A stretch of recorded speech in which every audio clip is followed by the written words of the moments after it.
생명의 시간입니다. 우리 아침 예배로 하나님 앞에 함께 나가겠습니다. 오늘은 욥기 42장 1절에서 6절까지의 말씀을 우리 함께 읽으시고 하나님 말씀을 전하겠습니다. 제 42장. 욥이 여호와께 대답하여 이르되, 주께서는 못하실 일이 없사오며 무슨 계획이든지 못 이루실 것이 없는 줄 아오니 무지한 말로 이치를 가리는 자가 누구니이까. 나는 깨닫지도 못한 일을 말하였고 스스로 알 수도 없고 헤아리기도 어려운 일을 말하였나이다. 내가 말하겠사오니 주는 들으시고 내가 주께 묻겠사오니 주여 내게 알게 하옵소서. 내가 주께 대하여 귀로 듣기만 하였사오나 이제는 눈으로 주를 배움나이다. 그러므로 내가 스스로 거둬들이고 티끌과 채 가운데서 회개하나이다. 제가 목회자가 되고 나서 가장 많이 경험하고 깨닫게 된 것은 이 세상에 아픈 사람이 정말 많다라는 것입니다. 이 병원 신방을 참 많이 갔는데 병원에 가보면 얼마나 병명도 희한하고 이름도 길고 또 대부분 이게 의술로는 되게 어려운 이런 어떤 병들이 꽤 있다는 것을 제가 알게 됐어요. 그래서 불치병, 희귀병 이런 내용들을 가지고 아직도 이제 처음 등장하는 병명이다. 이분은 지금 굉장히 어려운 가운데 있다. 이런 얘기를 자주 들었습니다. 그러니까 들을 때마다 정말 인간의 무력함을 느끼죠. 현대 의술과 여러 가지 좋은 이 발달로 인해 가지고 우리가 이런 것들을 진단하고 또 고칠 수 있는 약이 개발되고 하긴 하지만 아직도 우리 주변에는 이 전혀 처음 보는 증상과 내용의 병들이 생겨나고 있습니다. 이런 어려움은 비단 악한 자라든지 하나님을 대적하고 모르는 불신자들에게만 닥치는 것이 아니라는 점이 목사인 저의 마음을 더욱 불편하게 하고 힘들게 했습니다. 아니 모든 하나님의 자녀들 성도들 역시 하나님의 자녀가 되고 백성이 됐는데 이런 이 원인 모를 질병으로 인해서 혹은 너무나 중한 질병으로 인해서 자기가 지금까지 했던 모든 것들을 더 이상 하지 못하고 이 삶의 마지막 순간을 기다리거나 아니면 발버둥 치는 그런 모습들을 볼 때 정말 우리의 마음과 우리의 생각이 참 무너질 수밖에 없습니다. 성경은 이것을 재앙이라고 말을 하는데 이 재앙은 정말 세상에 불의한 자, 이 악인들 이런 사람들에게 오면 너무나 좋겠지만 하나님의 자녀들에게도 재앙은 일어난다는 점. 사실 여러분 그런 것들 때문에 우리가 신앙이 좀 깊어지고 성숙해지거나 아니면 신앙이 완전히 사라지게 될 만큼 우리의 마음이 낙심하는 경우들이 있습니다. 자, 우리는 오늘 이렇게 욥기를 길게 살펴봤습니다. 이 욥기의 스토리가 장장 42장까지거든요.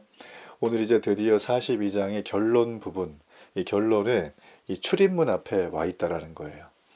이 짧은 6절의 말씀을 여러분 쭉 보셨는데 한 번 더 이렇게 쭉 보시면 참 이 속에 들어가 있는 이 영적 내공이라든지 이 행간의 길이와 시간의 내용, 한 영혼의 큰 어떤 그 고통과 고난의 순간 속에 겪어왔던 삶의 그 행적들을 다 느낄 수 있는 어떤 그런 부분들이 많이 남아져 있습니다. 오늘 욥은 이 말씀 속에서 제가 정말 주의 깊게 봤던 게 바로 5절의 말씀이에요. 욥이 이런 고백을 합니다. 내가 주께 대하여 귀로 듣기만 했으나 이제는 눈으로 주를 배움나이다. 참 이 욥기 전체를 이 한 문장으로 표현하자면 아마 이 42장 5절이 아닌가 싶을 정도로 저는 이 5절의 말씀을 보면서 참 많은 생각을 하게 되었어요. 욥이 직접 하나님을 만났다 이렇게 우리가 주장하는 것은 아닙니다. 그러나 욥은 이 폭풍 가운데 나타나신 하나님과 직접적인 대화와 교류를 통해서 아마 이 영적인 눈이 하나님 앞에 은혜로 말미암아 열렸겠죠. 그래서 하나님이 이 땅 가운데 어떤 놀라운 섭리로 이 땅을 만드셨고 지금도 하나님의 절대적인 주권을 가지고 이끌어 가시는지 아마 그런 부분을 욥은 잠시나마 체험했기 때문에 이런 고백을 하는 게 아닌가 싶습니다. 우리가 왜 기도할 때, 또 우리가 예배 드릴 때 은혜 받고 정말 우리의 기도가 깊어질 때 이 하늘문이 열린다는 표현을 하잖아요. 이 땅의 언어를 가지고 하나님께 기도하지만 하늘의 언어, 천상의 언어가 내게 이 다운로드 될 때가 있어요.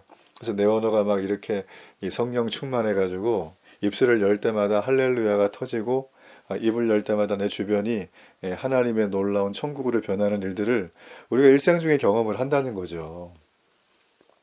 자, 요번 지금 이제 그런 것들을 깨닫고 있어요. 자, 우리가 이런 부분들이 어떻게 되어 있는지 이 짧은 6절 안에서 구체적인 부분들을 좀 살펴보겠습니다. 자, 먼저 우리가 3절까지의 내용은 이 욥의 회개의 내용으로 이루어져 있습니다. 욥이 드디어 이제 대답을 하죠. 1절에서. 자, 그러면서 이제 우리가 욥이 회개를 했는데 과연 이제 회개의 내용, 회개하고 있는지, 무엇을 회개하는지 그걸 좀 살펴봐야 됩니다. 자, 먼저 욥은 2절에서 이런 얘기를 하잖아요. 욥은 전능하신 하나님을 배웠다. 그분의 주권을 인정한다. 이렇게 얘기를 한다는 거예요. 그죠? 주께서는 못하실 일이 없다라는 거죠. 그렇죠? 그러니까 하나님은 주권자입니다. 하나님은 우리를 사랑하는 아버지 하나님이시지만 하나님은 만유의 주, 만왕의 왕이세요. 통치자이자 주권자. 그분은 자신의 뜻대로 모든 걸 하실 수가 있어요. 그렇죠? 그래서 재앙을 허락하실 권세까지 오늘 욥은 가지고 계신다는 것을 인정한 것입니다. 우리는 여기서 욥이 세 친구가 요구한 것처럼 나를 재앙으로 몰아넣은 죄에 대해서 회개하고 있다는 것이 아니라는 사실을 주목해야 됩니다. 욥이 재앙을 겪은 것은 그의 죄 때문이 아니었죠. 욥의 일관된 주장이었고 또 욥기가 시작할 때 하나님이 사탄에게 얘기했던 바가 바로 그거잖아요. 자, 그렇다고 욥이 세 친구와 논쟁하면서 주장했던 것처럼 하나님의 불의하심이 있는 거 아니냐. 사실 이걸 회개한 것도 아닙니다. 다만 욥은 인간으로서 이해할 수 없는 하나님의 주권적 섭리에 의해서 일어났던 일이다라는 것을 오늘 2절에서 본인은 고백하고 있는 거예요. 자, 그렇기 때문에 욥은 지금까지 자기가 얼마나 하나님의 이 주권적 이 통치와 그분의 인도하심, 그분의 놀라우심, 그분의 말할 수 없는 이 권세를 자기는 왜 인정하지 않고 하나님은 왜 이렇게 나한테 이런 그 재앙을 주실까? 하나님이 불의하신 거 아닐까? 이런 오해를 했는지, 이런 한탄의 말을 했는지, 이런 탄식을 했는지 지금 욥은 그 부분을 잘못을 인정하고 있는 것입니다. 참 욥은 보면 하나님이 불의하시다고 주장했던 잘못을 인정하면서 하나님 앞에 정말 엎드려요. 네. 그래서 4절에 보면 주는 들으시고 내가 주께 묻겠사오니 주여 내게 알게 하옵소서라는 거예요.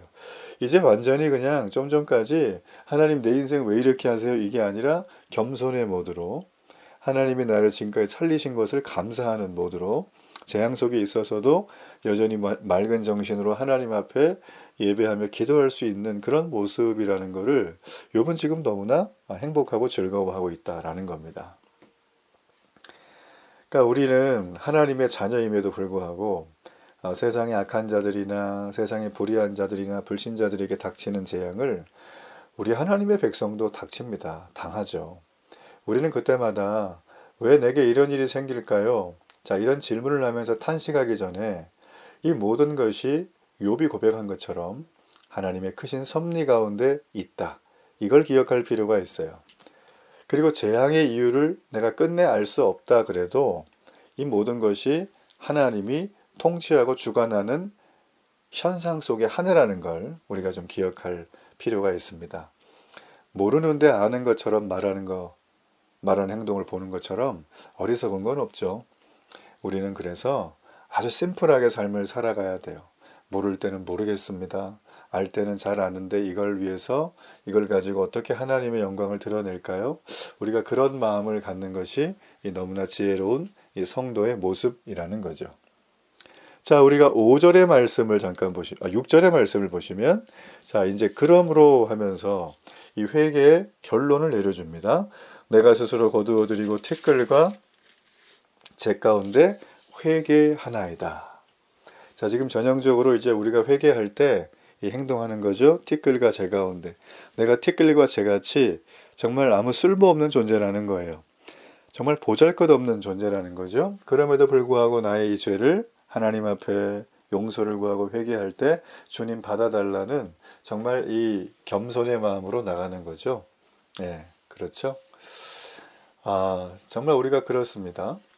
우리가 사실은 뭐 하나님의 자녀임에도 불구하고 재앙이 올 때는 우리의 마음이 흔들릴 수밖에 없습니다.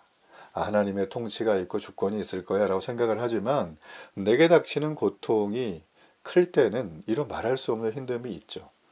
그래서 욥처럼 하나님이 나의 고통에 관심이 없는 것은 아닌가, 이런 현실인 건 아닌가 라고 하면서 정말 어려워하는 건 어찌 보면 인지상정입니다. 재앙을 당했을 때 욥은 그런 마음이 있었지만 우리 1장에서 살폈죠.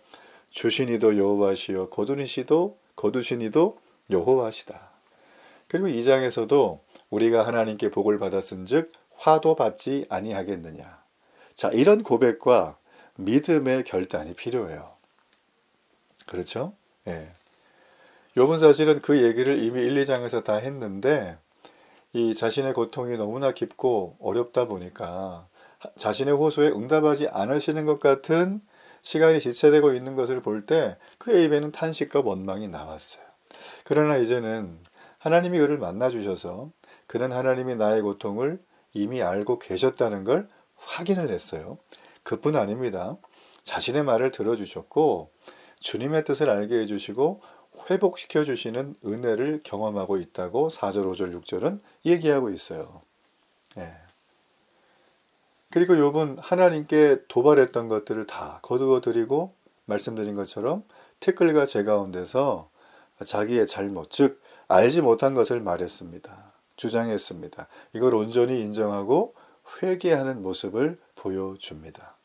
여러분 그렇습니다. 회개는 하나님과 나와의 1:1 관계에서 하는 거지만 그 회개한 내용을 우리의 내면의 회개를, 나의 입술의 회개를 삶의 회개로까지 이어가야 합니다. 삶의 회개는 나만 하는 게 아니라 우리 제일 먼저 가장 가까운 사람들이 알겠죠. 그리고 교회 공동체 식구들이 제일 빨리 알 겁니다. 이 사람 달라졌어. 그죠? 예. 그래서 요번 지금 이제 그런 행동들을 우리가 다음 시간 월요일 날 살필 때 우리가 7절부터 이제 욥기의 전체 결론과 함께 하나님이 욥을 어떻게 회복하시는가에 대한 부분에서 다룰 예정이에요. 자, 정리하자면 우리는 어째 보면 하나님과 만났지만 여전히 내 상황은 현실은 그대로입니다. 여러분 지금 당장 내 눈에는 아무것도 변화된 것 같지 않아요. 그죠? 하나님의 위로를 좀 받은 것 정도? 그 사람들은 현실은 그대로인데 그래도 위로받아서 좋다. 요 정도로 생각을 하는데요. 그렇지 않아요? 우리가 욥기 이 마지막 살피는 이 부분에 보면 욥이 하나님을 만나는 그 상황 속에서 모든 것은 다 게임이 끝난 거예요. 하나님은 하나님을 만나는 자들에게 이미 뭐가 필요한지를 다 아세요. 그에게 필요한 건강 다 아십니다. 그에게 필요한 물질도 다 아시고 그에게 필요한 관계도 아시고 그가 앞으로 걸어가야 될 과정 속에 하나님이 도우셔야 될 것들이 뭔지를 다 아세요. 그래서 하나님은 그 모든 것들을 다 허락하시고 이끌어 주실 거라는 거예요. 네. 여러분 그러기 때문에 이렇게 하나님을 만난 사람들이 이런 경험을 조금씩 하면 완전히 우리가 처한 현실과는 다르게 세상을 바라볼 수가 있습니다. 그래서 그런 분들의 특징은 주님을 만나는 자리가 되면 만사를 제쳐놓고 나가는 거예요. 예배 시간이다? 절대 늦지 않습니다. 그런 분들은 하나님과 개인적으로 경건의 시간을 정했다면 그 시간을 지키기 위해서 모든 스케줄을 조정합니다. 여러분 이 정도의 어떤 삶의 행동의 패턴도 없이 내가 하나님을 믿노라. 내가 하나님의 자녀다. 나는 구원 받았는데 예전에 난 세례도 받았고 여러분 이런 말 하면서 자기 스스로를 그냥 나름대로 이 자존감을 지키는 행동에서 좀 벗어날 필요가 있다라는 거예요. 예수님께서는 이 십자가에서 고통 가운데 계실 때 나의 하나님 어찌하여 나를 버리시나이까 이렇게 탄식할 때도 하나님은 그 당신의 사랑하는 성자 예수님을 바라보면서 아들을 바라보면서 잠잠히 계셨어요. 그러나 하나님은 잠잠히 계셨지만 그 예수 그리스도의 고통을 낱낱이 다 알고 계셨습니다. 이와 마찬가지로 하나님은 우리가 당하는 모든 일을 다 알고 계십니다. 그러므로 상황이 바뀌지 않는다 하더라도 우리는 여전히 하나님을 신뢰해야 합니다. 하나님을 만나기를 힘써야 합니다. 여러분, 그게 아침 예배를 드리는 이유예요. 그래서 우리가 날마다 예배하고 하나님 앞에 기도하고 나의 모든 하루의 삶을 주님께 드리는 그 작업이 여러분 가장 느리고 미련해 보이는 모습일 것처럼 보이지만 이게 가장 탁월하고 현명하고 인생 삶 속에 자녀됨의 은혜와 특권을 누리는 축복의 길이 됩니다. 여러분, 그것을 놓치지 말고 날마다 욥처럼 이제는 눈으로 주를 배웁니다. 이 고백이 여러분의 삶에 터져나오는 감격의 시간이 되기를 축복합니다. 우리 결단의 기도를 드립니다. 하나님, 오늘도 욥처럼 눈으로 주를 배움나이다. 이런 놀라운 기도와 감격과 환호성이 하루 가운데 넘치게 해 주옵소서. 예수님 이름으로 기도합니다. 아멘.